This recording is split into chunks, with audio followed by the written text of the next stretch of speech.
Le jeu, je vais vous lire 3 citations. Si vous pensez que ça vient de Timothée Paris, vous vous penchez vers ce côté-là. Et si vous pensez que c'est Elisabeth Borne, vous penchez de ce côté-ci. Ok ? Première citation. Face à la crise énergétique, notamment causée par la guerre en Ukraine, la décroissance n'est pas la solution. C'est un plébiscite. Ça va, je ne vois personne qui se penche côté fenêtre. On est bon. Il nous faut apprendre à prospérer sans croissance. Voilà, ça va, on est d'accord aussi. La dernière, elle est un petit peu plus tricky. La décroissance, c'est remettre en cause notre modèle social.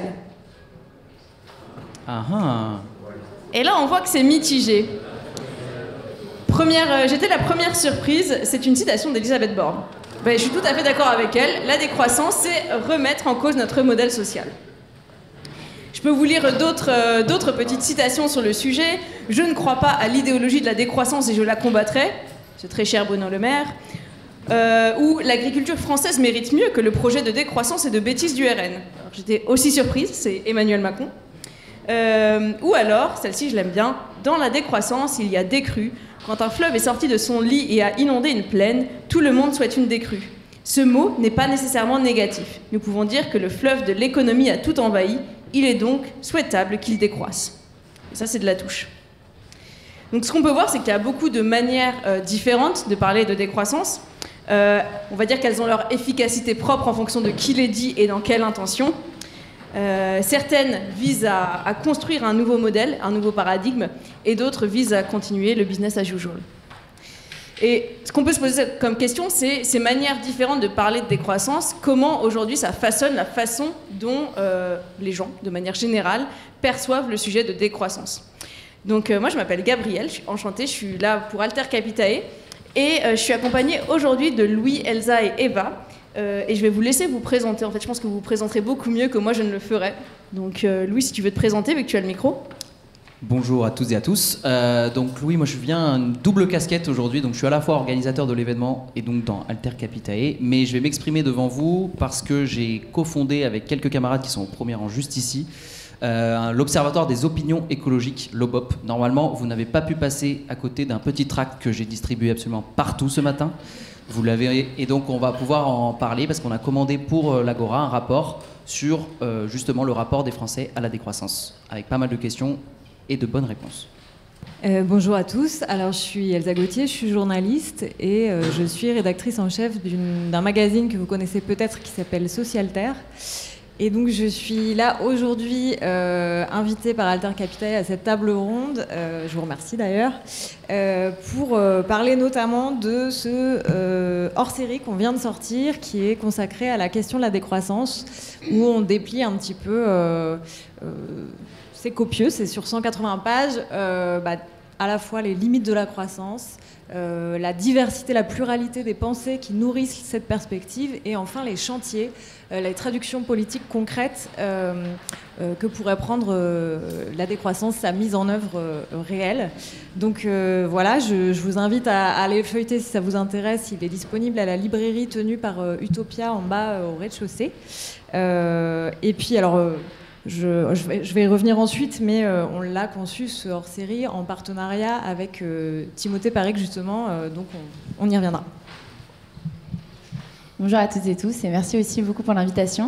Moi, je m'appelle Eva Morel, j'ai cofondé l'association Quota Climat, et je la dirige aujourd'hui. Quota Climat, en 2 mots, ce qu'on fait, c'est qu'on travaille à créer de la redevabilité vis-à-vis des médias pour qu'ils parlent mieux et davantage d'écologie. Et donc, pour ce faire, on fait de l'influence, on produit de la donnée et on fait des interpellations sur les réseaux sociaux tous les jours. Voilà. Merci beaucoup, et puis merci beaucoup d'être là, tout simplement. Alors, la première partie, ça va être un peu l'état des lieux de comment est perçue la décroissance aujourd'hui. Et ensuite, on ira sur, vu que on va le voir, c'est pas forcément très bien perçu, on va voir comment on peut mieux parler de décroissance, mieux diffuser le concept de décroissance pour que ça soit un petit peu mieux perçu par les populations. Et donc pour la première question, avec les différentes citations dont je vous ai parlé, mais aussi parce qu'on peut voir dans la vie de tous les jours, notamment les prises de parole de politiques ou de chefs d'entreprise, on peut voir que c'est un terme qui peut être facilement récupéré et qui peut être parfois difficile d'avoir une définition claire de ce qu'est la décroissance. Elsa, avec Socialter, tu as dû voir pas mal de courants de décroissance et tu as dû éplucher pas mal de définitions aussi. Est-ce que tu pourrais nous donner un peu, toi, ce qu'il y a derrière ce concept de décroissance, s'il te plaît.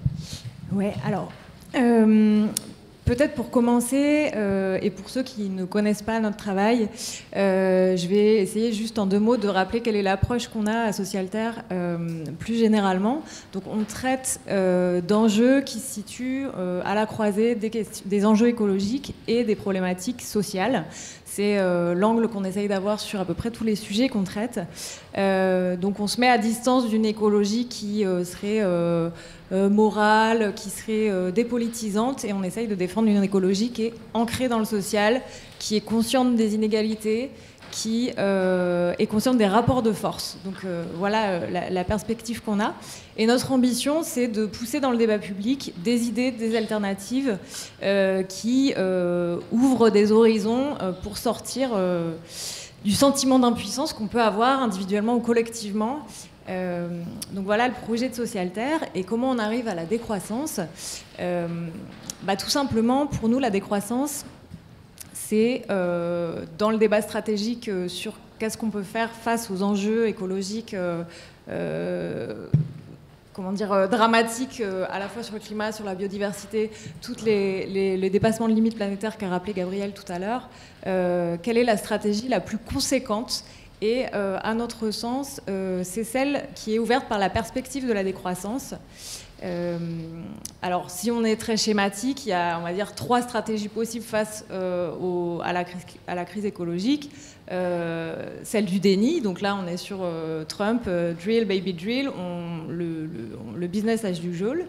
Et ensuite, il y a celle qui est aujourd'hui dominante de la croissance verte, qui, si on simplifie, mise tout sur le changement technologique. Grosso modo, on ne bouleverse pas l'organisation économique, on ne touche pas aux usages et aux activités dans le détail, et on mise tout sur le technosolutionnisme, grosso modo.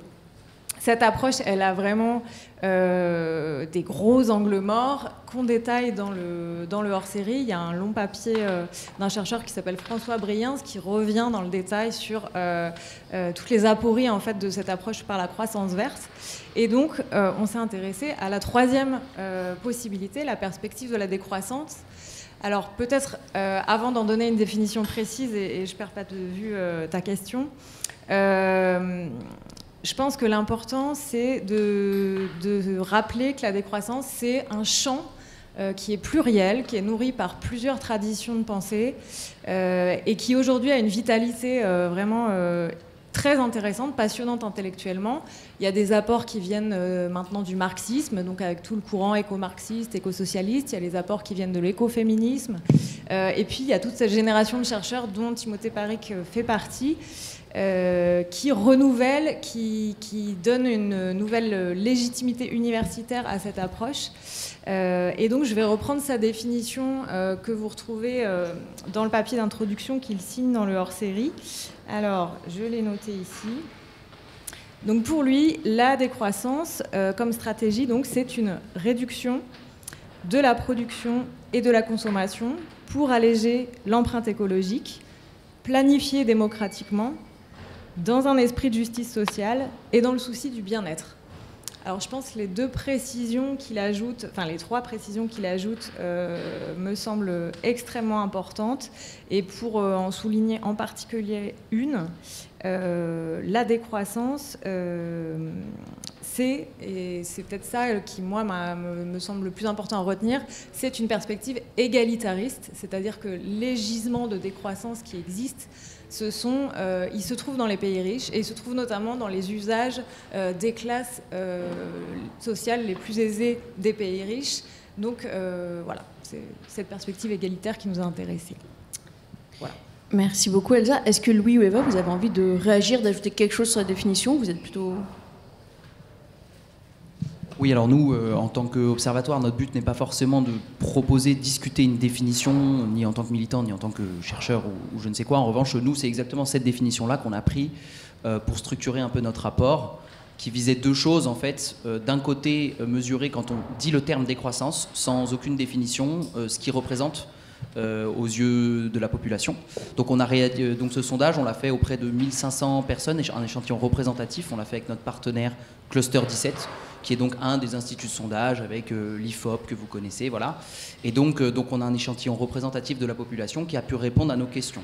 Et l'une des questions principales qu'on a posées au début, c'était de savoir, est-ce que vous, quand on vous dit décroissance, vous pensez quoi? Et effectivement, et je reviendrai dessus, on ne pense pas la définition de Timothée Parric de manière évidente dans la population. C'est déjà quand même un constat un peu important.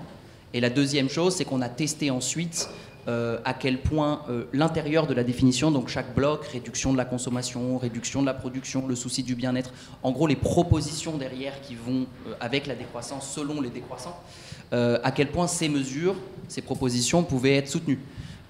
Et on y reviendra ensuite, et effectivement il y a une différence entre les personnes qui comprennent la décroissance et l'aspiration qu'il y a derrière la décroissance auprès de la population. Et globalement, le constat général, je pense qu'on y reviendra, c'est que le terme décroissance fait plus peur que les idées de la décroissance. Ouais, juste pour compléter, je pense que c'est important de rappeler que dans les questionnements qui ont émergé dans les années 70, au moment de la publication du rapport Halte à la croissance, le rapport Meadows, qui a commencé à faire émerger ces réflexions, il y avait aussi la notion de rythme. De rythme de la transition, de rythme de réduction des émissions, de captation et d'utilisation des ressources. Je pense que c'est important parce que si on ne s'inscrit pas dans une échelle de temporalité, alors en fait ça perd un peu de son sens ce qu'on est en train de se dire, c'est-à-dire que réduire les émissions dans l'absolu, on y parviendra. La question c'est est-ce qu'on y parviendra à temps? Et je pense que c'est aussi très important de dire que cette notion de décroissance, elle interroge aussi cette temporalité. Merci beaucoup à tous les trois. Moi, ce qui m'intéressait, puis alors du coup, Eva, tu as gardé le micro, c'est savoir aujourd'hui, tu l'as un peu dit, Louis, ce qu'en disent les médias mainstream et conventionnels. Voilà, j'ai vu à ton rectus, je pense qu'on pense à peu près la même chose. Mais effectivement, qu'en disent les médias mainstream, et on verra après comment ça façonne justement l'opinion que on a tous et toutes de la décroissance de manière assez hétérogène. Alors, sans surprise, les médias mainstream, on pense en globalité du mal. Et quand je dis les médias mainstream, c'est plutôt le cadrage médiatique qui est fait de ce terme. Donc avec Quota Climat, juste pour expliquer un peu d'où vient notre perspective d'analyse, on se penche sur les flux audiovisuels et les flux de presse écrite.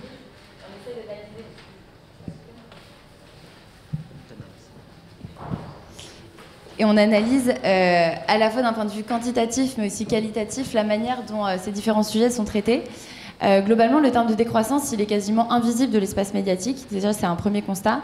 Le deuxième, c'est que les endroits où il est visible, c'est des endroits où il est abordé de manière péjorative, donc majoritairement dans les médias qui sont catégorisés à droite du spectre politique.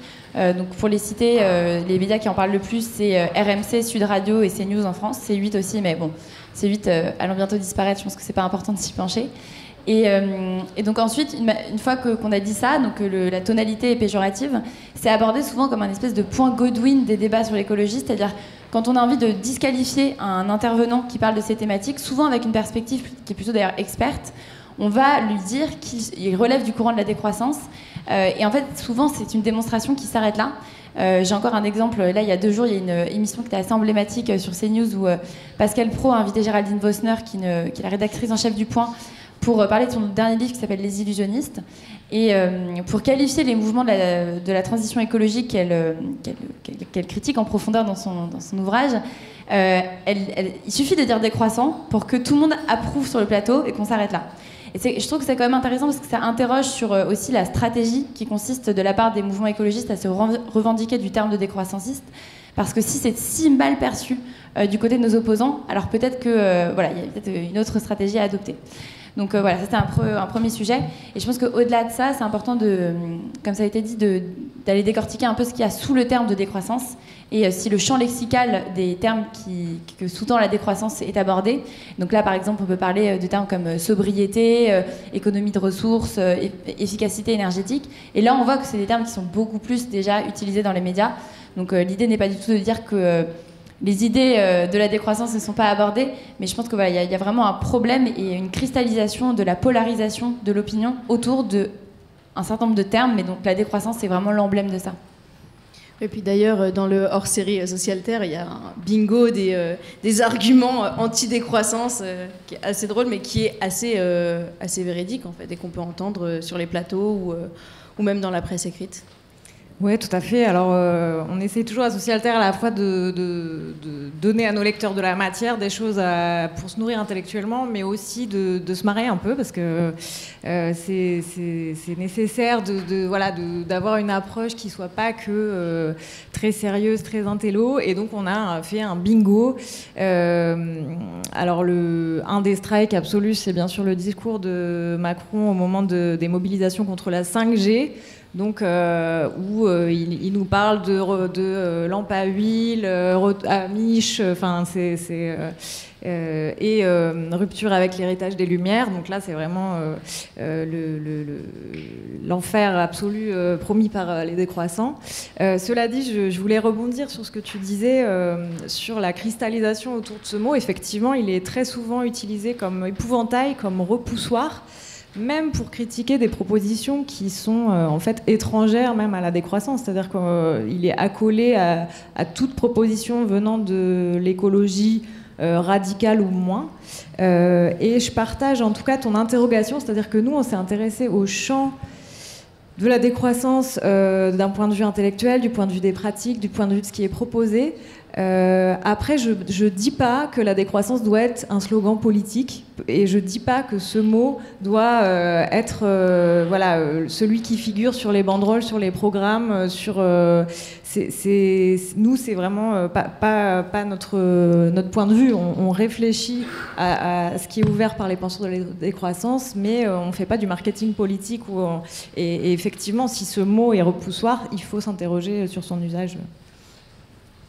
La question, c'est, il est repoussoir dans les médias, est-ce qu'il est repoussoir dans la population? Donc, modulo les limites des sondages intrinsèques, et vous connaissez sûrement toutes les critiques autour des sondages, on peut quand même, grâce à ces sondages, avoir une sorte d'image un peu floue de ce qui se passe dans l'opinion. Et donc, la première question qu'on a posée, point de départ, la première page du tract que vous avez, c'est quand on pose la question, êtes-vous favorable à la décroissance?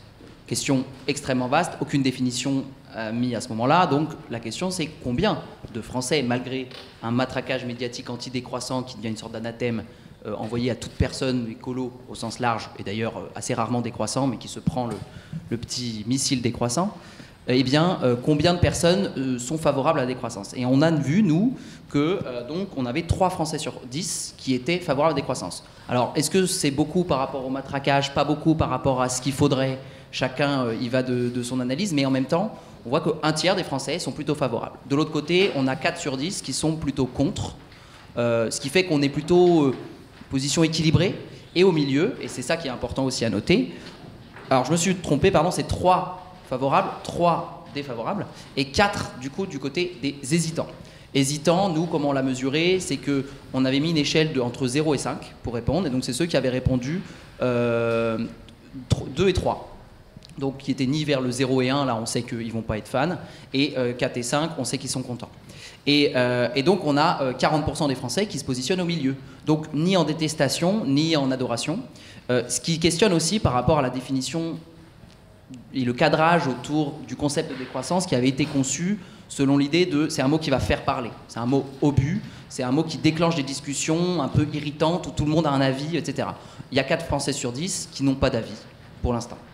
Est-ce que c'est une bonne nouvelle ou une mauvaise nouvelle? Je ne sais pas. Mais donc, passer l'écosystème médiatique qui fait son travail, résultat, on voit que le champ est quand même beaucoup plus flottant et qu'un autre point important, qui a un avis? Qui n'en a pas? Évidemment, ce n'est pas au hasard qui en a un avis, qui est même favorable ou défavorable. Le grand critère qui clive entre le fait de savoir si on a un avis ou pas, c'est globalement d'être plutôt diplômé et ou politisé. C'est ça qui va positionner le fait qu'on répond plutôt à un extrême ou à un autre. Quand on est au milieu, c'est plutôt qu'on est moins politisé et moins diplômé. Merci beaucoup. Lui, je te demande de garder le micro parce que moi, il y a un truc qui m'a interpellée aussi dans les résultats que tu as partagés. C'est que pour un tiers des gens, tu m'as dit que le terme de décroissance n'évoque pas grand-chose. Et que du coup, un des résultats phares, c'est que c'est un petit peu un terme mou. Si 4 personnes ne réagissent pas quand on leur dit ce mot, c'est vrai que c'est un terme qui est en tout cas pas très bien compris par tout le monde. Aujourd'hui, on en est là. Après, la question, c'est de savoir qu'est-ce qu'ils recèlent? Parce que beaucoup de gens sont peut-être ils savent pas s'ils sont favorables ou pas. Ils peuvent quand même avoir un avis sur ce qu'ils voient derrière le mot. Ils sont juste un peu hésitants pour de vrai, pas juste parce qu'ils sont sans opinion, mais parce qu'ils sont tiraillés. Et donc c'est effectivement, nous on a ouvert le deuxième champ de questions après êtes-vous favorable, qui permettait de lancer la discussion. C'était de savoir, ok, l'association de décroissance avec d'autres mots, et on va tester plein d'associations. Et effectivement, là, on a découvert, nous, qu'une définition de la décroissance, c'est pas celle de Timothée Paric par les associations. Nous, ce qu'on a un peu retenu, déjà, c'est qu'il y a quand même beaucoup d'hésitation et qu'il y a une énorme division sur les mots derrière qui vont avec décroissance. Et qu'en moyenne, les mots qui ressortent plus, c'est la décroissance comme une sobriété appauvrissante permettant de se recentrer sur l'essentiel. Alors, donc on n'est pas à côté, on n'est pas vraiment dans la définition de Timothée Paric. En revanche, il y a la notion de sobriété qui est clairement identifiée comme un mot très proche de la décroissance. En revanche, tout de suite, c'est la sobriété appauvrissante. Donc là, tout de suite, on voit que c'est ça qui ressort. Et ensuite, le recentrage sur l'essentiel aussi. Un dernier mot qui était très associé aussi, on a testé, donc à côté de ces mots qui sont un peu des... voilà, économiquement, qu'est-ce que ça va produire si on met en place la décroissance? On a aussi testé les idéologies. Est-ce que la décroissance, elle est proche du capitalisme? Est-ce qu'elle est proche du communisme? Est-ce qu'elle est proche du socialisme? Voilà, pour savoir si idéologiquement on avait des affiliations ou pas. Ce qu'on a retenu, c'est que globalement, un tiers des gens associent la décroissance au communisme et au socialisme, donc c'est plutôt rejeté. En revanche, l'association qui est extrêmement rejetée, c'est le capitalisme. Capitalisme et décroissance, ça ne va pas ensemble. Je crois que c'est 60 à 70% des gens qui pensent cela. Donc on va quand même assez loin dans le fait que quand on dit décroissance, on n'est pas très loin de l'anticapitalisme. Et on n'est évidemment pas dans le communisme non plus, je disais 30%. Donc on voit des associations comme ça, mais ce qui reste sur la définition la plus associée, ça reste celle d'une sobriété appauvrissante, ce qui n'est pas forcément ce que veulent les décroissants. Et une autre question là-dessus aussi, sur le terme de décroissance. Donc, tu as un petit peu répondu, est-ce que c'est perçu plutôt positivement, négativement? Une question qui m'intéresse, est-ce que c'est perçu comme quelque chose de très théorique, ou alors est-ce que beaucoup de gens y voient quelque chose de concret? Alors, c'est pas que à toi, si vous voulez réagir aussi, Eva ou Elsa, avec plaisir. Je pense que c'est une question super intéressante parce que nous, un des gros enjeux qu'on voit dans la manière d'aborder l'écologie dans les médias en règle générale, c'est que c'est beaucoup discursif mais pas démonstratif. C'est-à-dire qu'il y a très peu de contenu qui montre des personnes qui opèrent la transition. On a beaucoup d'entreprises et d'associations qui viennent nous dire mais comment est-ce qu'on arrive à percer le mur du son médiatique? Comment est-ce qu'on arrive à... Par exemple, j'ai une politique RSE hyper ambitieuse, mais en fait, aucun média veut la traiter. Le jour, c'était une convention des entreprises pour le climat sur le territoire de Rouen qui est hyper ambitieuse. Ils me disaient mais en fait, même la presse quotidienne régionale ne veut pas s'y intéresser. Alors que ça, c'est des récits qui inspirent et qui permettraient de mettre en mouvement. Et c'est encore pire, en fait, je pense, pour la décroissance, où c'est vraiment un terme de plateau télévisé de débat politique, cantonné à une espèce de micro-élite politico-médiatique qui l'utilise en plus d'une manière qui est complètement dévoyée de son sens. Et donc, en fait, il y a vraiment cette question de... Peut-être ce serait intéressant de juste montrer ce que c'est vraiment une politique de décroissance sur un territoire. Qu'est-ce que ça signifie? Comment est-ce qu'on finance ce fameux modèle social? En fait, juste le montrer par l'exemple et pas par les mots. On sait que ça touche beaucoup plus et que ça permettrait d'inspirer. Et en fait, in fine, ce qui importe, c'est pas forcément qu'on soit d'accord avec la décroissance, c'est peut-être qu'on soit décroissant dans notre mode de vie. Donc voilà, donc je pense que c'est hyper important d'essayer de renouveler ça plutôt vers la preuve. Bon, ce qui est bien, c'est qu'il y a une table ronde sur le sujet aussi de quel projet et stratégie politique il y a sur la décroissance plus tard dans l'après-midi. Alors très rapidement, ça fait partie des choses qui nous ont motivés à faire ce hors-série aussi, c'est-à-dire que ne pas se cantonner au domaine des idées, à une réflexion effectivement très abstraite pour ou contre la décroissance, mais de déplier ce que pourraient être des politiques publiques décroissantes, des alternatives locales décroissantes, et évidemment aussi à l'enjeu de la sobriété au niveau individuel, mais qui pour nous est un des aspects, mais vraiment pas le cœur de ce que doit être la réflexion sur une stratégie décroissante. Donc oui, je pense que en tout cas c'est un des enjeux de notre travail, de sortir de ce niveau d'abstraction et de sémantique pour aller dans la traduction politique et concrète. Merci beaucoup. Oui, alors sur la question, est-ce que c'est perçu comme trop théorique? Nous, on ne l'a pas questionné comme ça, c'est difficile de poser comme question. Par contre, ce qu'on peut dire, c'est que, comme je le disais, ceux qui ont un avis sont plutôt parmi les diplômés. Donc en gros, ce qui n'exclut pas de beaucoup de choses, hein, mais en général, la tendance est quand même, plus on est diplômé, plus on a un avis, donc ça reste quand même plutôt un débat élitiste. en général. Plus élitiste que d'autres mots, mais bon, n'en reste pas moins que ça reste que 3 à 4 personnes qui n'ont pas d'avis. 3, je crois que je me suis trompé tout à l'heure, j'ai inversé. Donc ça reste quand même massivement, des gens se positionnent. Donc ça y est, quand même un espoir sur le fait que ce n'est pas seulement un débat d'économistes ou médiaticaux de plateau, ça dépasse un peu cela. Ok, et du coup, si je reprends un peu tous les éléments qu'on vient de dire, beaucoup de définitions différentes, des choses qui ne parlent pas forcément à tout le monde, loin de là. Une idée qui est parfois trop dans le théorique et pas assez dans les alternatives qui sont proposées notamment sur le territoire. Et puis des médias conventionnels qui utilisent ce mot comme épouvantail repoussoir pour discréditer tout simplement des personnes qu'ils ont en face d'elles et eux. Du coup, la question qui va nous intéresser, c'est comment on parle de décroissance. Comment on utilise ce mot qui a été récupéré, galvaudé, pour, dès qu'on prononce ce mot, ne pas avoir les levées de bouclier devant nous. C'est à ça qu'on va s'intéresser durant cette deuxième partie. Si déjà on essaye, comme vous l'avez fait, avec Globop, de parler de décroissance sans utiliser le mot décroissance, qu'est-ce que ça donne ? Eh bien, beaucoup de choses différentes par rapport à juste parler de décroissance. Donc nous, on est parti de la définition de Timothée Parry que Elsa a rappelé tout à l'heure. Je ne vais pas la rappeler parce que je ne la connais pas par cœur, mais en gros, on a divisé en 5 grands blocs. 1, la réduction de la consommation et de la production.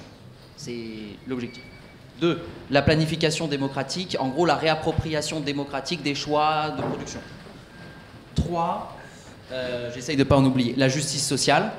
4, le souci du bien-être. Et 5, l'aspiration à ralentir.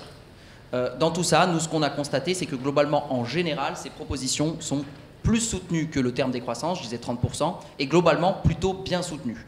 Par exemple, sur la réduction de la consommation, la stat, c'est que 50% des Français sont favorables à la réduction de la consommation. Il y a un peu d'hésitants aussi, et on a environ 20% de gens qui sont contre. Ce qui fait que c'est quand même une proposition, quand on dit réduire la consommation, qui est consensuelle aujourd'hui en France. Il y a un noyau de résistants, mais on est plutôt du côté facile là. Pourtant, ce n'est pas ce qu'on entend dans l'opinion en général, même dans les propositions politiques. La réduction de la consommation, ce n'est pas du tout un slogan qui nous permet de gagner des élections, quoi.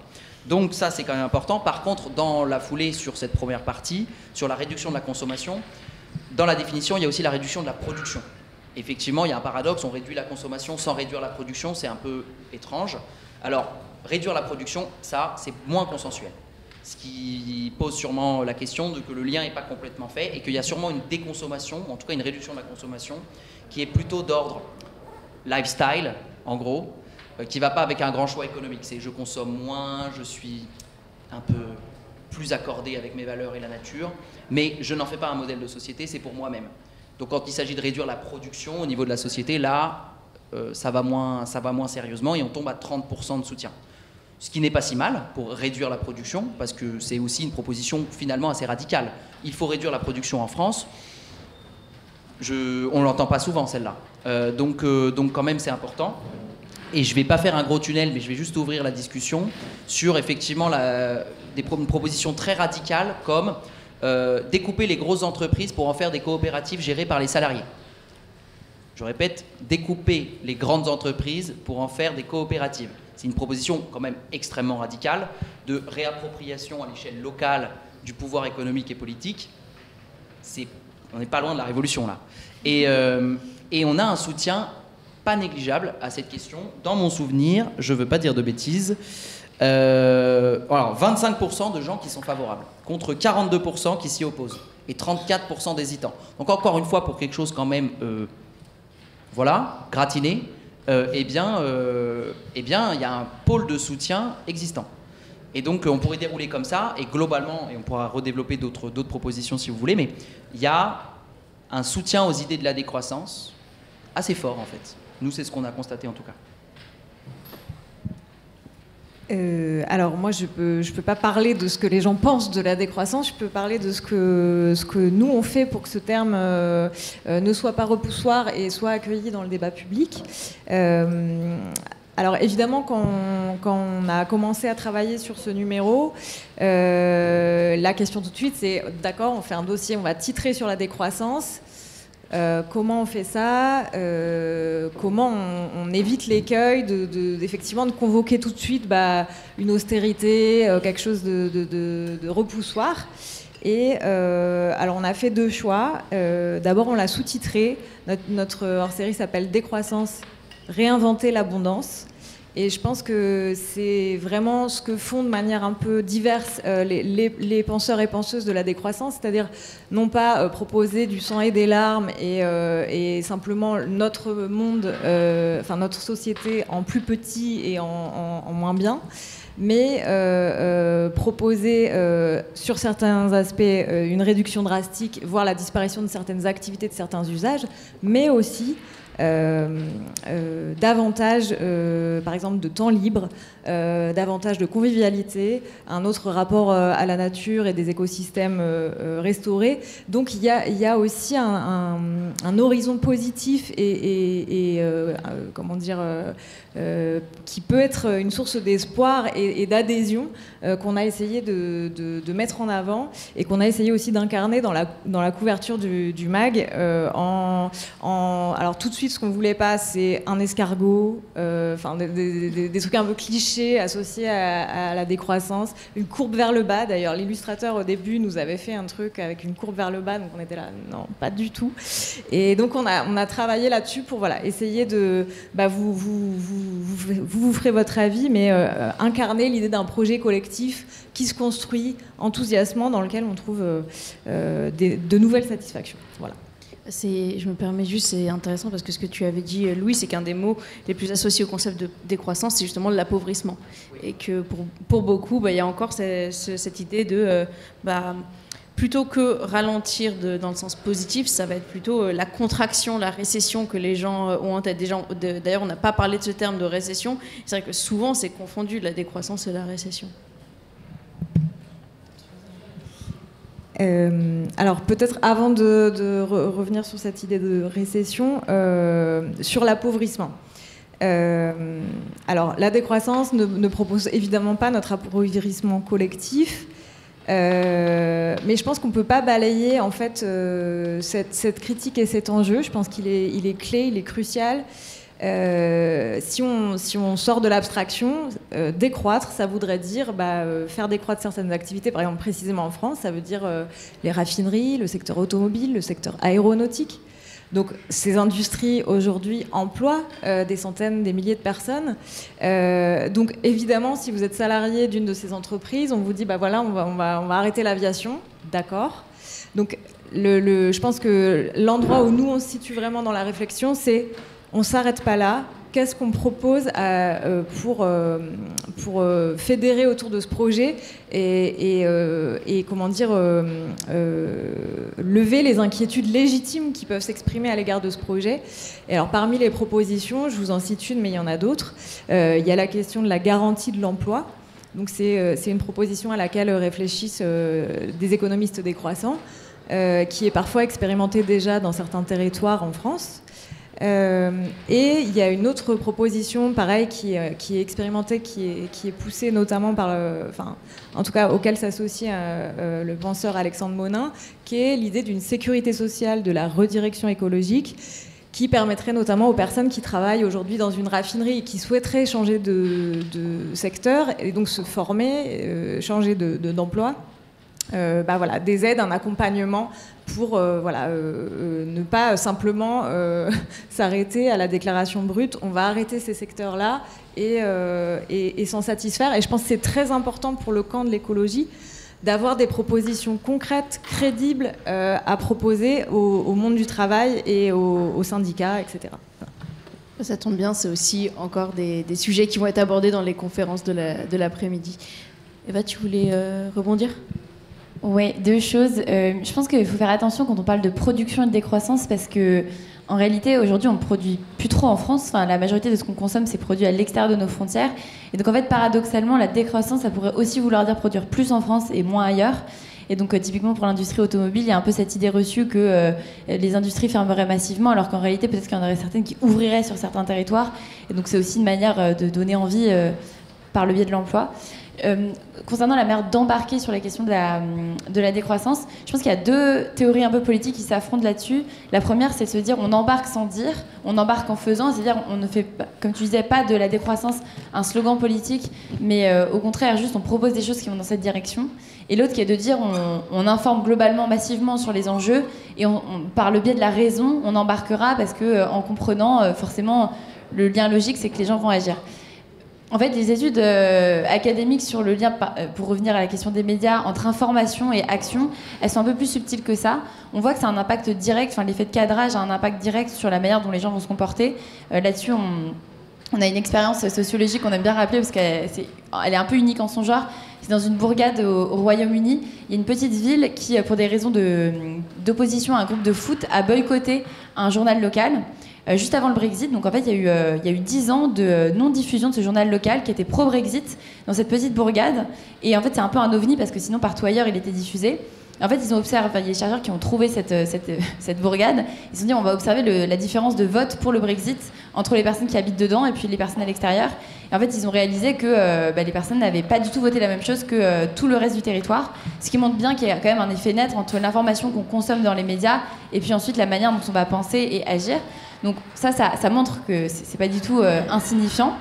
Au-delà de ça, je pense que l'effet le plus net qu'il a pour le coup vraiment démontré, c'est l'effet de cadrage de la manière dont les médias, donc de l'information est produite, avec la manière dont les politiques vont se comporter. Et en fait, c'est ça peut-être la chose la plus importante, c'est que pour programmer la décroissance, pour la planifier et s'assurer qu'elle soit pérenne, il faut vraiment que les politiques publiques et que la manière dont les décisions structurelles soient prises incorporent ces questions. Et en fait, les personnes qui consomment le plus les médias où on parle de ces sujets, donc les débats politiques sur les plateaux et qui parlent de ces questions, ce sont en réalité les responsables politiques. Donc je pense que en parler d'une manière un petit peu détournée, stratégique, et de s'adresser via l'information à ces classes dirigeantes plutôt que à l'opinion en règle générale, ça peut aussi être une stratégie efficace pour porter ces idées in fine. Merci beaucoup. Deux autres mots auxquels la décroissance est associée, c'est la sobriété et le recentrage sur l'essentiel. Moi, personnellement, j'y vois une bonne chose. Vous, je ne sais pas quel est votre avis sur le sujet et comment on peut utiliser ces termes-là pour continuer à diffuser le concept, les idées et surtout les projets de décroissance. Juste pour expliquer à quel point le recentrage sur l'essentiel n'est pas du tout la priorité de l'information qui nous est transmise au quotidien. En fait, dans les JT en France, on parle très très peu d'écologie, et je pense que c'est l'information qui est la plus à même de briser les chambres d'écho et d'infuser dans l'opinion d'une manière qui est pas forcément scindée comme on peut l'avoir sur les réseaux sociaux. Donc en fait, quand on parle de parler des choses qui vont dans ce sens-là, ça veut dire qu'on parle des solutions quand on parle des questions de transition écologique. En réalité, en fait, la portion de solutions, quand on parle des solutions de transition écologique, c'est à peu près 10-15% maximum des contenus informationnels qui nous sont transmis dans les JT. Toutes les données sont disponibles sur l'Observatoire des médias sur l'écologie qu'on vient de sortir il y a 2 jours et qui permettent d'analyser ça de manière très détaillée pour les passionnés de données. Quand on va dans la page analyse, il y a une quantité de graphes immense. Et en fait, ça montre bien qu'en fait, la formation, elle est aujourd'hui très axée sur les constats, juste purs, des constats de bas étage de type il y a un réchauffement climatique, le terme est prononcé, et ensuite massivement sur ce qui est en train de nous arriver, qui est hyper anxiogène. Et donc en fait, ce type de récit dont tu parles, en réalité, c'est complètement absent de l'espace informationnel. Donc je pense que c'est important de dire ça parce que ça montre que en réalité, la marge de manœuvre pour en parler davantage et mieux, elle est immense. Oui, d'ailleurs, j'étais à la soirée de lancement de Lomé et ça un peu plus sur les sujets de traitement de l'information de l'écologie. Et moi, ce qui m'avait particulièrement marqué, c'est que donc il y a un boom des sujets liés à l'écologie quand il y a une catastrophe naturelle comme des inondations qu'il y a pu avoir. Par contre, si on augmente le nombre d'informations et de reportages qui sont sur le sujet, et encore, ça c'est du quantitatif, c'est pas encore du qualitatif, le nombre de sujets liés aux solutions n'augmente pas du tout et même en diminution. Donc il y a un vrai sujet d'avoir des imaginaires plus constructifs et de parler d'alternatives qui existent, de projets, c'est ce qu'on disait, on va y revenir, de projets concrets pour ne pas que ce soit juste des sujets négatifs et des sujets où on se sent impuissant face à ça. Juste une donnée complémentaire, je passe le micro. Sur le traitement médiatique des inondations à Valence, je pense que c'est particulièrement emblématique. On s'est amusé à compter les différents reportages des JT qui parlaient de ce sujet, notamment sur France Télévisions, qui est censé avoir dans la loi une obligation de bien traiter ces sujets de transition écologique. Sur 22 reportages qu'ils ont diffusés sur toute la semaine où ils ont parlé des inondations, il y en a un seul qui a parlé de solution. Et c'était une solution pour expliquer comment est-ce qu'on s'adaptait, mais pas comment on réduisait nos émissions. Donc, c'est très important de s'adapter, bien entendu, mais ça montre que vraiment la focale est très, très, très axée sur une information plutôt réactive et pas préventive. Alors je partage complètement le constat que tu fais et nous dans la manière dont on aborde ces sujets, un des enjeux et une des choses qu'on veut porter, c'est de dire en fait il n'y a pas la crise écologique n'est pas une sorte de catastrophe naturelle. Justement, il y a des responsables, il y a des gens, il y a des gens à désigner qui organisent le chaos climatique, qui font qu'on ne sort pas de l'usage massif des pesticides. En fait, donc je trouve que c'est très important d'organiser ce clivage et de dire on n'est pas tous également responsables de ce qui nous arrive, nous humains. Non, il y a des gens qui sont aux manettes, il y a des gens qui font des choix d'investissement. Et voilà, il est important, je pense, d'être dans une écologie du clivage et pas du consensus où on est tous dans le même bateau, etc. Donc voilà pour ça. Et pour revenir sur la question sur la sobriété rapidement, en tout cas dans un des textes du hors-série, il y a un point qui me semble important qui est rappelé par un texte qui est signé par la Maison commune de la décroissance, qui est donc une association qui travaille ces sujets en France. Et qui dit attention, la simplicité volontaire, c'est-à-dire que les choix que nous faisons, sans doute beaucoup ici, de réduire notre consommation, je ne sais pas, de vêtements, limiter nos déplacements en avion, etc. Ces choix sont nécessaires. Ils sont intéressants, ils sont absolument pas suffisants pour affronter l'enjeu. Et donc, je pense qu'il faut être attentif quand on parle de décroissance, de sobriété, à pas se focaliser sur ce qui peut être fait à l'échelon individuel. Voilà. Alors nous, du coup, on a testé 2 propositions collectives comme ça pour sortir un peu du rapport très individuel à la chose, sur cette aspiration à ralentir au sens large. Et repartir des besoins. Donc la première, c'était si tous vos besoins essentiels, mobilité, nourriture, logement, éducation, communication, accès à la culture, vraiment on prend large, étaient accessibles à moindre coût grâce à la mise en commun des richesses, seriez-vous prêt à gagner moins et à renoncer aux consommations non essentielles? En gros, on vous assure ce dont vous avez besoin. Est-ce que vous êtes prêt à renoncer à ce que vous considérez, vous, comme non essentiel? Les gens sont plutôt d'accord, à 50%. Et on est plutôt en désaccord à 40%. C'est-à-dire que c'est une mesure en fait qui est globalement assez clivante, alors que je pense du point de vue de à peu près tout le monde dans la salle, c'est ultra majoritaire et c'est même une proposition presque pas très intéressante. Oui, on est d'accord. Donc déjà, c'est une première question. Mais il y a une autre question assez intéressante pour voir que c'est pas si simple aujourd'hui dans l'opinion sur cette aspiration à ralentir. Il y a une vraie division. En gros, on a quand même 2 gros blocs. C'est sur en gros un revenu de base qu'on a testé nous. Si on vous garantissait au minimum le niveau de salaire médian, donc 2100 € net, seriez-vous prêt à gagner 25% de moins par rapport à votre salaire, en sachant que vous êtes forcément pas en dessous de 2100, donc gagner 25% de moins pour travailler 50% de moins. Donc c'est la semaine en 2 jours, là, 2 jours et demi, pour 25% de salaire en moins, avec un plancher à 2100. Eh bien, on a une division quand même autour de à peu près 50% de gens encore favorables et 40% de contre. Et ce qui est intéressant, c'est même de voir que les gens favorables sont ceux qui sont en dessous de 2100. Ceux qui sont au-dessus ont une tendance à être un peu moins favorables, mais des gens qui sont en dessous de 2100 aujourd'hui votent contre ça. Donc on a une aspiration au ralentissement mitigée. C'est pour ça qu'on a mis mitigé, nous, parce qu'on voit bien qu'il y a un pool de soutien à ce genre de proposition réelle. Mais même parmi des gens qui auraient un avantage matériel direct, c'est tellement peut-être inimaginable qu'on est contre.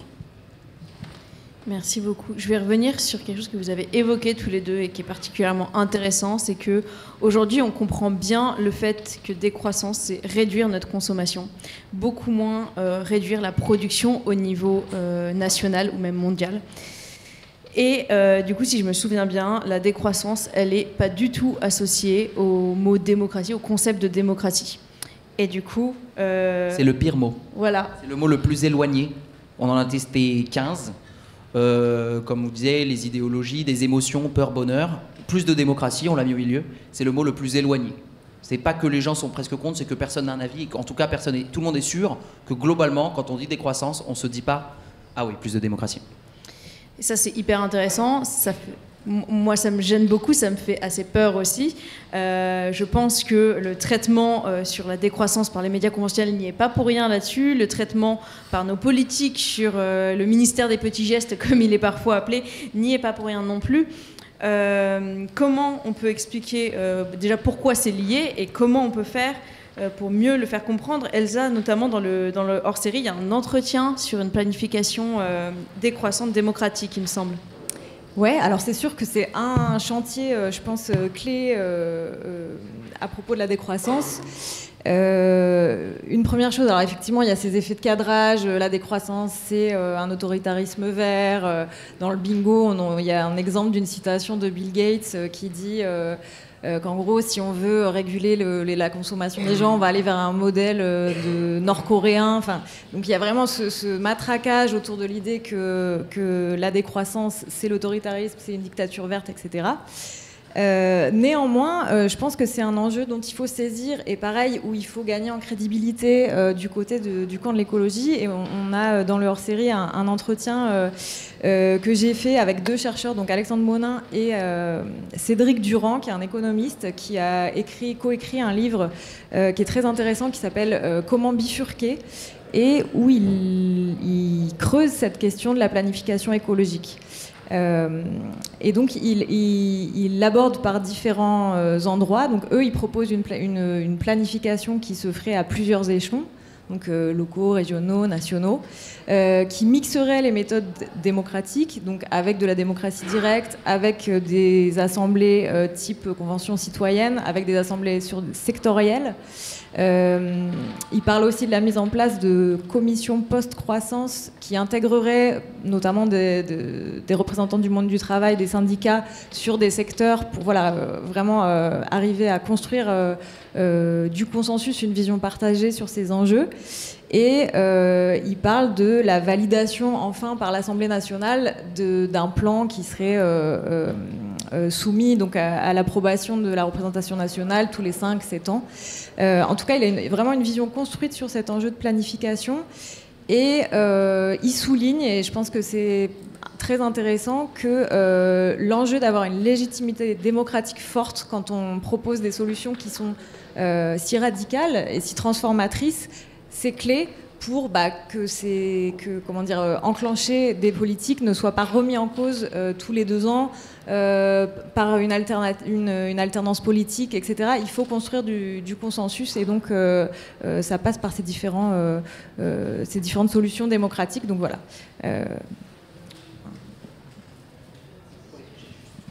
Effectivement, nous on a testé ça. Je le disais, il y avait la proposition grande entreprise, mais il y avait aussi la proposition il faut redonner du pouvoir à des assemblées citoyennes locales.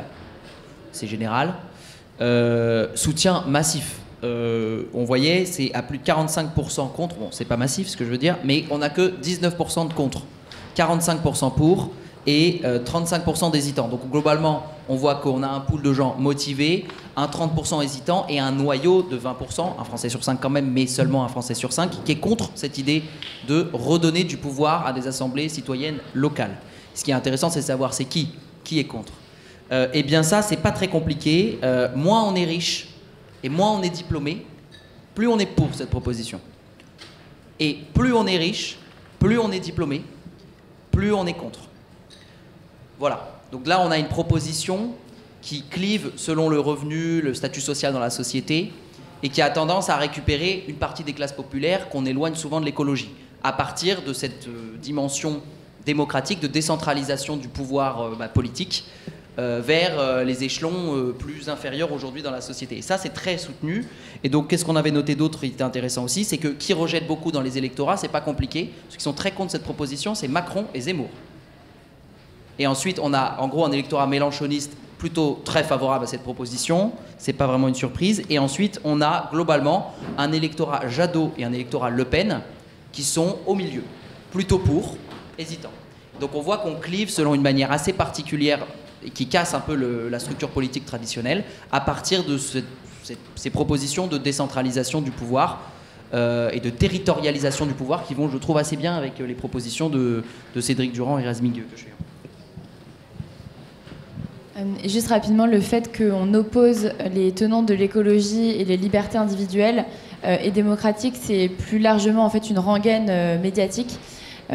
C'est surtout dû au fait que comme on ne comprend pas exactement ce que recouvre le terme transition écologique, alors encore moins décroissance, en fait ça crée de la peur liée à l'inconnu, et en fait c'est aussi lié à une espèce de défaitisme ambiant qui consiste à dire que en fait, dans les règles du jeu actuelles, c'est très compliqué d'y parvenir, et la seule manière de transformer notre manière d'appréhender la transition serait de transformer ces règles du jeu. Et en fait, transformer ces règles du jeu, ce serait donc transformer la démocratie. La seule alternative qu'on perçoit à la démocratie, c'est une forme d'autocratie, et donc les deux sont associés. Mais c'est vraiment très fallacieux comme association, mais récurrent.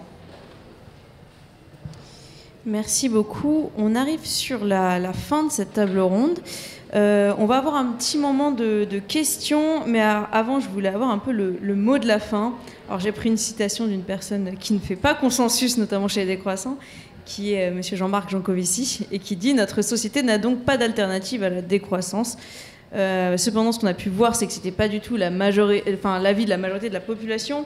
Certaines personnes n'ont pas d'avis sur la décroissance, certaines personnes sont complètement contre et d'autres très pour. Moi, j'aimerais avoir votre petit mot de la fin sur, si vous deviez résumer, comment mieux parler de la décroissance et faire en sorte surtout qu'on mette la décroissance en lien avec des idées pour lesquelles on est déjà pour. C'est ce que tu as dit, Louis. Je pense qu'une des grosses menaces qui nous attend, c'est justement les clivages. Je pense que je m'inscris un petit peu en porte-à-faux de ce que tu disais. La polarisation de l'opinion, le fait qu'on ait du mal à se rassembler autour de certaines idées.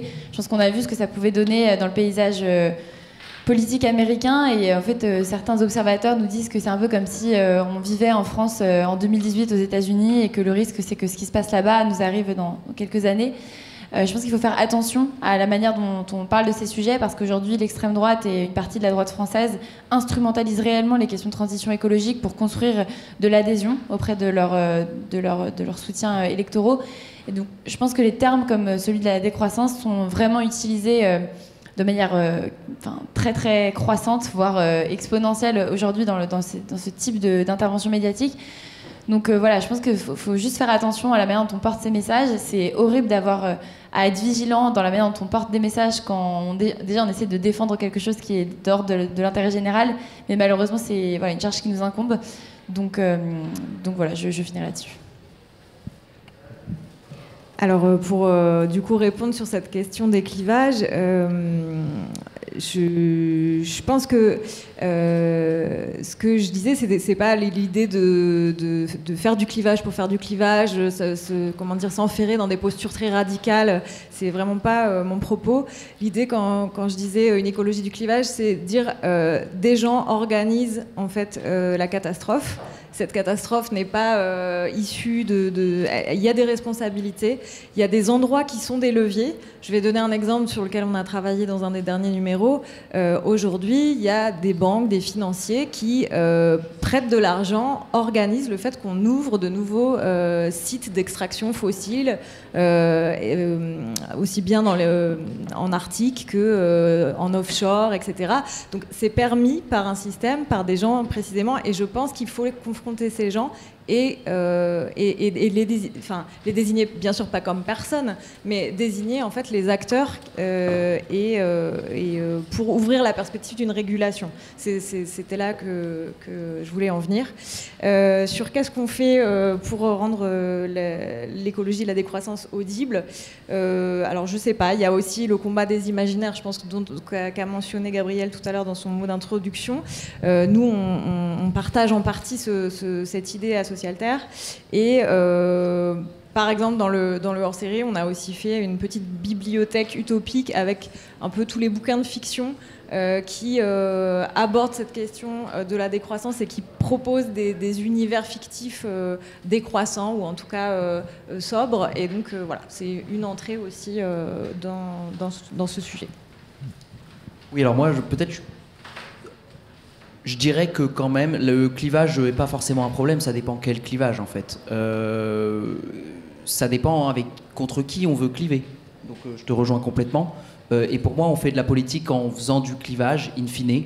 À la fin, il y a un rapport d'intérêts qui se confrontent et on va d'un côté ou de l'autre. Et on ne peut pas aller dans les deux sens en même temps. Et il n'y aura jamais de consensus total dans la société sur l'écologie. Le but n'est pas de convaincre 99%, et c'est d'ailleurs pour ça que nous, qu'on a créé l'Observatoire des opinions. Je le disais au début, c'était un peu pour sortir de ces questions pseudo-consensuelles sur tout le monde est convaincu que le changement climatique est une énorme priorité. Oui, aujourd'hui en France, c'est une des plus grandes priorités avec le pouvoir d'achat. Derrière cette question, on n'a absolument aucune réponse et on voit assez peu de mouvements dans la société sur ce sujet. Donc dire tout le monde est convaincu, en fait, les gens ils disent oui, j'ai peur, oh là là, ils ne font rien derrière. Donc nous, l'idée c'était de dire, bon ok, on va partir plutôt du principe que tout le monde s'en fiche en termes d'action, c'est-à-dire que personne ne fait grand-chose finalement. Bon, ici, j'imagine que beaucoup de gens font beaucoup de choses, mais on n'est pas représentatif. Et donc, la question, c'est, bon, on va partir des clivages. Aujourd'hui, les gens, ils pensent quoi quand on leur dit les écolos? C'était notre premier rapport, d'ailleurs, sur l'inaction environnementale. On avait proposé énormément. Alors ça, il est disponible. Le rapport sur la décroissance n'est pas disponible. On est un peu en retard, mais il sera bientôt disponible. Mais le rapport sur l'inaction environnementale l'est. On peut vous le partager. Vous pouvez le trouver sur nos réseaux sociaux de l'OBOP.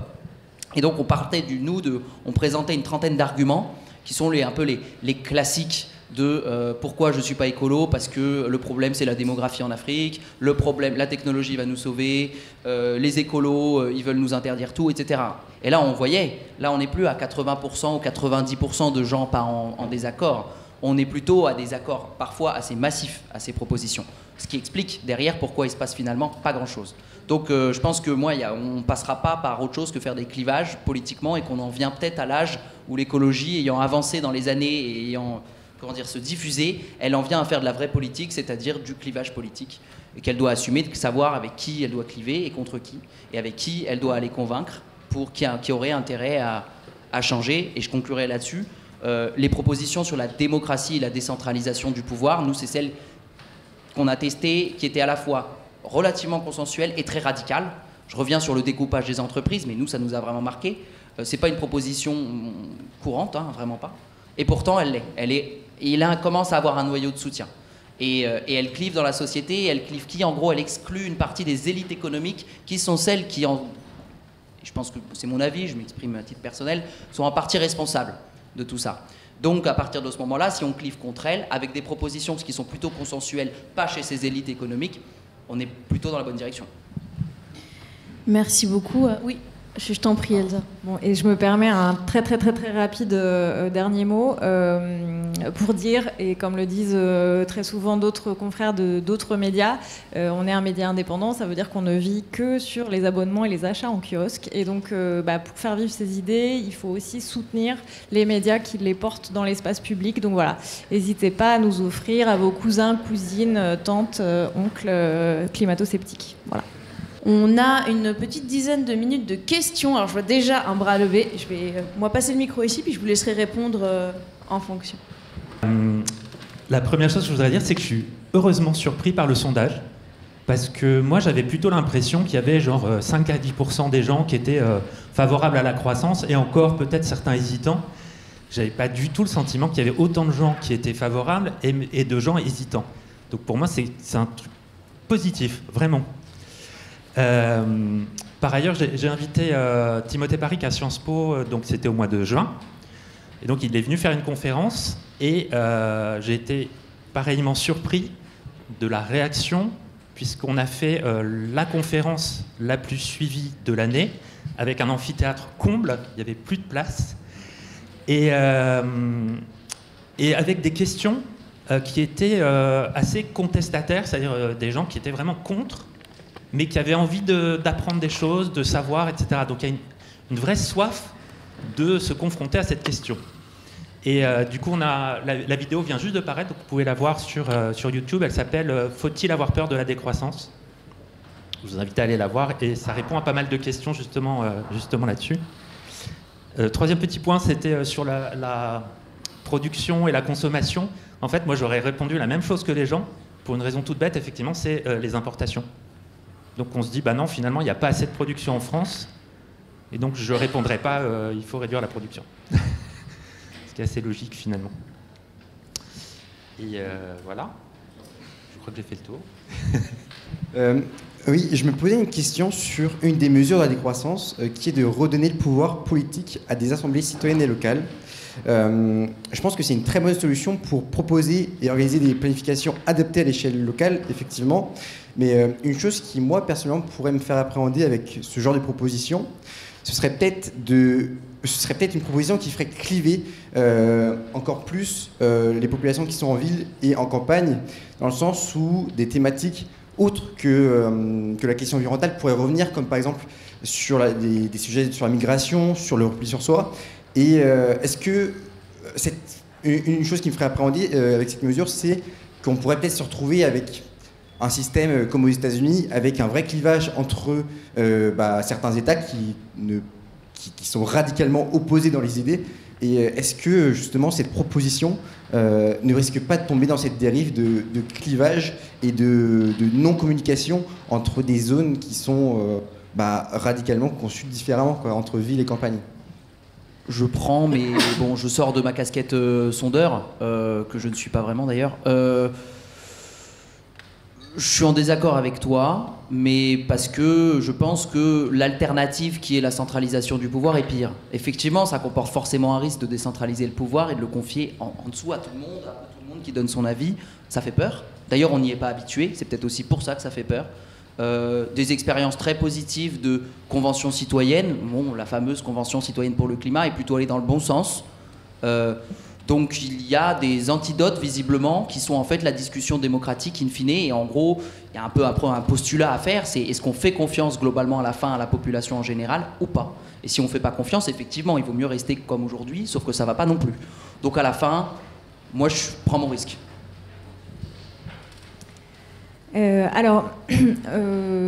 J'ai plus en tête le détail des propositions de Cédric Durand, mais je t'invite à ouvrir son bouquin dans lequel il y a des propositions qui sont vraiment intéressantes. Je pense que l'idée, c'est pas de dire une assemblée locale dans un quartier va voter sur le taux de l'impôt sur le revenu. L'idée, c'est de prévoir à différentes échelles des réflexions sur des sujets qui sont traitables et pertinents de traiter à un échelon plus local, urbain, puis donc la réflexion de quelles sont les thématiques qui seraient abordées. L'idée n'est pas qu'on se réunisse tous dans tous les villages de France et qu'on refasse l'ensemble de la législation française sur tous les sujets possibles, parce que c'est très long et assez pénible. Mais donc voilà, je pense que le fait que la question des migrations ou d'autres sujets s'invitent dans les débats, ça on peut peut-être pas l'éviter, effectivement, alors j'imagine que tu le vois en veillant sur le paysage médiatique, l'omniprésence et le matraquage qu'il y a là-dessus. Mais je pense que l'idée, c'est d'avoir une certaine efficacité et pas d'être dans des discussions ouvertes à tous les échelons, mais de concentrer les débats sur qu'est-ce qu'on fait concrètement, par exemple sur la gestion de l'eau, qu'est-ce qu'on fait concrètement sur la gestion des déchets, voilà. Juste un mot rapide là-dessus. Dans les études de sciences politiques qui travaillent sur la démocratie directe, il y a une différence assez nette entre les référendums qui, si juste une question est posée directement sans espace de dialogue, ça a plutôt tendance à polariser les comportements de vote. En revanche, si on crée des espaces de dialogue et qu'on essaie de créer des discussions communes, alors c'est l'effet inverse qui est produit. J'ai une question qui porte plutôt sur la définition de la décroissance, puisque là, une définition a été proposée qui était celle de Timothée Paric. Cela dit, j'ai relevé que sur l'un des éléments de la définition, il y avait le mot planification, qui par ailleurs n'a pas été défini. La vision personnelle que j'ai de ce mot, c'est une planification a priori centralisée au niveau d'un État. Peut-être qu'il existe d'autres définitions de planification, parce que je ne suis pas du tout experte du sujet. Et du coup, je suis juste curieuse de savoir, est-ce que l'ensemble des trois invités est d'accord sur le fait que toutes les définitions des penseurs de la décroissance comportent cet élément-là, ou est-ce que finalement c'est plutôt un élément qui est en débat parmi les penseurs de la décroissance? Je dis ça parce que personnellement j'ai l'impression que c'est plutôt en débat. Les autres aspects tels que la sobriété me semblent être très consensuels comme étant vraiment un élément de définition. Par contre, planification, j'ai l'impression que ça dépend des penseurs, et des penseurs qui sont plus des penseurs plus de l'anarchie, plus de la décentralisation, plus de la centralisation. Donc je voulais juste clarifier ça, avoir vos réactions. Je pense que la grosse différence entre décroissance et planification, c'est qu'il y en a un qui fait écho plutôt à des écoles de pensée, une école de pensée qui regroupe beaucoup de courants et un programme politique. Et c'est pour ça que c'est très différent. La planification, c'est vraiment avoir des jalons avec des politiques publiques qui ont des échéances qui sont contraignantes. Et si on les atteint pas, il y a des sanctions. Aujourd'hui, ça existe à l'échelle en fait nationale, puisqu'on a mis un mot dessus, et il y a le secrétaire général de la planification écologique qui s'occupe de centraliser ça. En fait, ça existe aussi au niveau des collectivités, des régions et de l'Union européenne. Et pour donner un petit exemple, en France, on ne suit pas nos objectifs de développement des énergies renouvelables. Du coup, chaque année, on paye 1 milliard d'euros à l'Union européenne parce que juste on n'atteint pas nos objectifs planifiés à cette échelle-là. Donc, je pense que la différence, elle est un petit peu là. Alors merci pour ta question qui est effectivement intéressante. Je pense que la question c'est sur le rôle de l'État. Comme je le disais au début, l'approche qu'on a adoptée dans Socialterre, alors on l'a construite avec Timothée Parek, c'est pour ça que j'ai repris sa définition, mais on a voulu quand même laisser une place à la diversité des pensées de la décroissance. Et donc on aborde aussi effectivement la question de par exemple ce courant qu'on va appeler l'école de la subsistance, qui est représentée notamment en France par une penseuse qui s'appelle Geneviève Pruvot, qui va être plus proche de l'idée de subsistance, de communautés de subsistance délocalisées, et effectivement qui sont critiques à l'égard de même l'existence de l'État peut-être. Cela dit, je pense qu'effectivement, la planification, en tout cas moi l'usage que j'en fais, c'est un usage qui n'est... Enfin, on peut imaginer une planification qui soit autre que la planification autoritaire et productiviste qui a existé au XXe siècle, aussi bien en France que de manière bien plus autoritaire en URSS. C'est toute la réflexion qui est portée sur la planification démocratique que j'ai évoquée par Cédric Durand. Donc je pense que... en tout cas, là, je pars à titre personnel, je pense que au vu des enjeux, au vu de l'urgence sur ces sujets, penser qu'on pourra faire l'économie du levier stratégique que représente l'État et de son pouvoir aussi de confrontation avec certains intérêts, ça me paraît compliqué. Après, voilà, je suis pas dogmatique sur le sujet, mais voilà, je pense que la question c'est le rôle de l'État et quel rôle on lui donne et comment on organise cette planification. Oui, alors moi, rapidement, planification et démocratique, je trouve qu'il y a quand même quelque chose qui est toujours un peu étonnant. Ces deux mots qui, derrière planification, on voit l'État, on voit la technocratie, on voit ce genre de choix qui sont un peu, pas forcément la démocratie, disons. Et donc derrière, quand on met planification démocratique, il y a un petit peu un oxymore, c'est un peu comme décroissance et prospère. Même si je suis Alter Capitae, évidemment, décroissance et prospère, c'est justement un oxymore qui tente de repousser le côté appauvrissant de la décroissance et de réinvestir ces termes-là. Voilà, derrière planification démocratique, il y a toujours une discussion qui n'est pas tranchée entre la technocratie et plutôt une sorte d'assemblée citoyenne locale et une décentralisation générale du pouvoir, j'y reviens encore.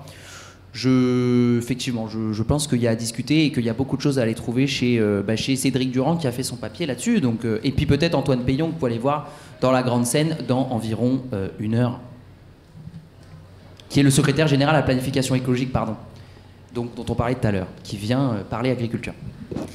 Je peux la faire en version très courte. Pensez-vous qu'il est possible d'aller vers une transition douce? Vous parliez des clivages politiques qui vont augmenter.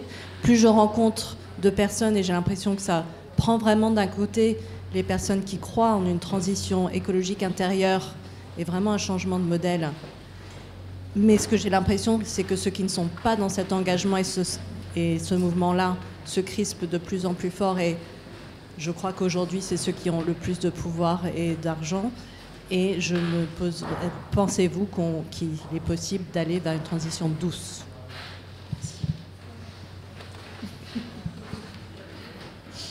Je ne sais pas quelle casquette je mets pour m'exprimer. À titre personnel, je pense pas. Voilà. Mais c'est une pure opinion. Je pense qu'on y passera par un combat politique assez franc. Que ça s'est sûrement toujours fait un peu comme ça quand il s'agit de vraiment changer les choses. Et donc on n'y coupera pas cette fois vu qu'il s'agit de à peu près tout changer. Alors, je suis d'accord complètement sur le combat politique assez franc. Ce que Madame interrogeait peut-être, je ne sais pas ce que vous mettez derrière d'où. Ça dépend. Moi, je ne suis pas partisane, par exemple, de la violence armée. Je pense qu'il y a une gradation dans les formes et dans les durcissements du conflit. Après, qu'il y ait, et on s'en fait l'écho dans Socialterre, des mobilisations qui aient recours à des modes d'action qui peuvent être clivants. Moi, je pense que jusqu'à présent, c'est des choses qui ont fait avancer le débat, qui ont donné de la puissance à l'écologie. Et donc, il ne s'agit pas de les systématiser, de dire qu'il n'y a que ça. Mais je pense que c'est un des instruments, comme la grève a pu l'être pour le monde du travail, à envisager. Moi, je pense que c'est possible et que c'est souhaitable. C'est juste pas le chemin qu'on est en train d'emprunter.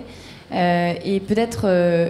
il y a une initiative qui m'a beaucoup marquée dernièrement, qui est celle de Brut et Lacroix, qui font se parler des personnes qui ne sont pas du même bord politique, pour essayer de croiser des opinions et recréer des espaces d'échange constructifs. C'est hyper rare aujourd'hui. On est enfermé dans nos bulles informationnelles, on ne parle plus vraiment aux gens... dans les entreprises, on dépolitise les échanges, c'est très compliqué d'expliquer pour qui on a voté parce qu'on a l'impression que ça va nous pénaliser. C'est dur en fait d'échanger de ces questions-là. En revanche, c'est pas une raison pour laquelle on devrait abdiquer. Et je pense que en fait, la raison pour laquelle on se bat, en tout cas moi, c'est la raison pour laquelle je le fais, c'est pour qu'il y ait le moins de souffrance possible. Et donc, en fait, la douceur, c'est précisément l'objectif à atteindre. Alors, c'est hyper compliqué, hein, mais je pense qu'on devrait pas perdre ça de vue, sinon c'est un peu perdu dans le chemin vers un monde meilleur. C'est une initiative qui s'appelle Faut qu'on parle et que je vous invite à aller voir aussi. Alors. Je vais essayer d'être courte. Au début, dans la définition de la décroissance, on a parlé d'injustice sociale. Donc, dans la justice sociale. Et je trouve qu'on n'a pas assez parlé dans le débat là, de la pauvreté, que la décroissance, ça allait diminuer la pauvreté. Et je trouve que c'est quand même un axe qui pourrait permettre de s'allier pas mal de personnes. Et ces personnes qui sont peut-être plus allées vers l'extrême droite aujourd'hui. Voilà. Je vais prendre un début de réponse qui est aussi qu'il y a Olivier De Schutter qui parle de son rapport justement sur croissance, pauvreté, décroissance. Que je pense que ça apportera pas mal de réponses aussi. Je ne sais pas si... ce sera la dernière question, parce qu'il faut que je libère mes intervenants aussi. Moi, j'aimerais bien rester longtemps là pour poser des questions. Mais... je pense qu'une image qui est assez parlante dans les penseurs de la décroissance, notamment Georges Esco-Rogan, qui a écrit les premiers ouvrages en France sur la question, c'est qu'il parle d'une espèce de ligne vers laquelle les plus pauvres aimeraient tendre. Donc en fait, les plus pauvres seraient en croissance, en réalité, en termes de richesse. Et juste les personnes qui sont les plus privilégiées... irait vers ce plateau, et ensuite une fois qu'on l'aurait atteint, ce serait juste une espèce de, en termes de richesse et d'accumulation de ressources, une ligne stable. Et je trouve que c'est beaucoup plus parlant que juste une ligne qui décroît pour tout le monde, parce que là on comprend pas vraiment de quoi on parle. Je vais revenir à ce que j'avais dit au début. Je pense qu'un des axes forts qui est partagé par les penseurs de la décroissance, quels qu'ils soient, c'est que c'est une pensée, une perspective qui est égalitariste. Et donc, quand on dit décroissance, ça n'est pas une décroissance pour tous, c'est une décroissance d'abord qui se concentre sur à la fois les couches les plus aisées des pays les plus riches, et donc qui effectivement aurait des effets redistributifs importants et donc aurait un effet d'égalisation des conditions. Donc je suis plutôt d'accord avec vous, je pense que c'est quelque chose qu'il faut mettre en avant pour faire avancer les idées de la décroissance. Oui, une statistique pour finir, c'est sympa. Une question qu'on n'a pas dit, c'est taxer les plus riches pour financer les services publics, 55% favorable, 20% d'opposition. Donc en fait, là on pourrait y aller. Après, la décroissance, comme on le disait, c'est 60% associé à appauvrissant. Donc pour l'instant, le lien entre eux et 30% qui soutiennent la décroissance en général. Donc on voit bien qu'aujourd'hui, la décroissance, c'est plutôt à l'appauvrissement, qu'on a 30% de gens qui pensent qu'ils sont favorables à la décroissance, et qu'on a 60%, et c'est quand même un peu open bar, sur la redistribution des richesses pour financer les services publics. Donc le lien entre la décroissance et ce que nous, on y met, les décroissants au sens large, il n'est pas fait, il est à faire. Et je pense que c'est quand même la meilleure stratégie, en sachant qu'en plus, on va vers des idées plutôt consensuelles. Donc il faut y aller, faire ce lien. Il n'est pas fait aujourd'hui, donc il nous reste peut-être un peu de boulot. Merci beaucoup à tous les trois. On va s'arrêter là. On peut vous applaudir pour vous remercier.